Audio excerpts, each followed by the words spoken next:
It's one area of our house that tends to function similar to the junk drawer. We are talking about under the kitchen sink. Organizing expert Helen Austen of Organized by Helen is here. So great to have you on. Did I get your last name right? Oh, yes. Great. Yeah. Got it.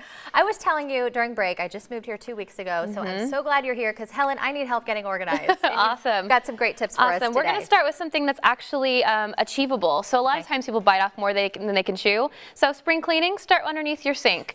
First, you're going to pull everything out and you're going to group it by like, kind, or function. So I want your bathroom cleaners together, your laundry if for some reason it landed under their pest control, kitchen all gather together. Okay. Also know that you can toss quite a few items. If it looks questionable, sticky, gunky, you know, looks like, hey, I haven't used this was in the back part, just get rid of it. Okay. You can replace it if you need it, just don't hold on to it. It's causing you more stress than it's worth. Also know that antibacterial cleaners have a shelf life. So after about a year, they lose their potency. So those items can go too if it's been a while since you've used them. So motivation to clean more. Use it before you lose gotta use it. And then some really great tricks for organizing that space. So before you put anything back, I recommend putting down a clear plastic liner.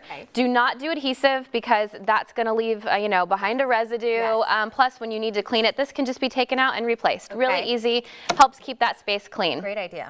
Now, for all of your kitchen, we're going to put kitchen and living room back under there only. So start with that. A lot of times people store way too much stuff underneath your kitchen sink, and it's prime real estate. So you don't want to have items in there that don't belong there. They can go other places. So we're dealing with kitchen. That you have this on a little Lazy Susan, which fabulous. I think Susan was efficient, not lazy, but she's really, these are really wonderful.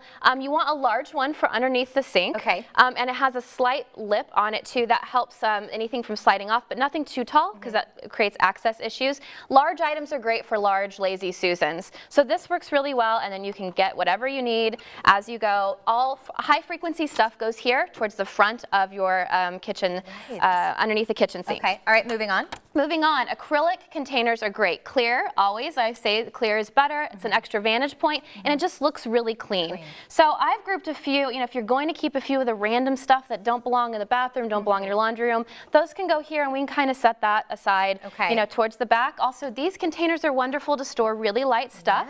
You know, sponges and other cleaners. These are made to stack on each other so that you can get a good vantage point. And then these little cheap containers are great too. The idea is just to corral things together and make it so you can actually see stuff, and of course, so you're not label. spending that time digging through it. That's not going to dig. You're going to know where it is. People will know where to return it, hopefully. And label. I've got some great new labels that I've been using that you can put into your printer. It's actually clear sticker paper. Put in your printer, print out some really cool stuff like you see in Pinterest, you know, when you would make those Pinterest attempts. But those can be really great too. So you got to get the whole family on board with the labeling, because that's where it starts too. Like you said, everybody kind of has to put everything back so it can stay that way. It makes a big difference on having everyone on board. Okay, last really quick trick here is to put a tension rod in the top part of your kitchen sink, and these literally can hang. See if I get my vantage point here, and you can have, you know, utilizing all the space in your kitchen, underneath the kitchen cabinet. A little less than 30 seconds. On the door, you can utilize your door space. We're using all the space in there. You can hang something on here. Just be aware that you're only using stuff you grab often. A lot of people put unnecessary things in here, and then it's clunky and overweight. So that's another great option to use your kitchen doors. I love it.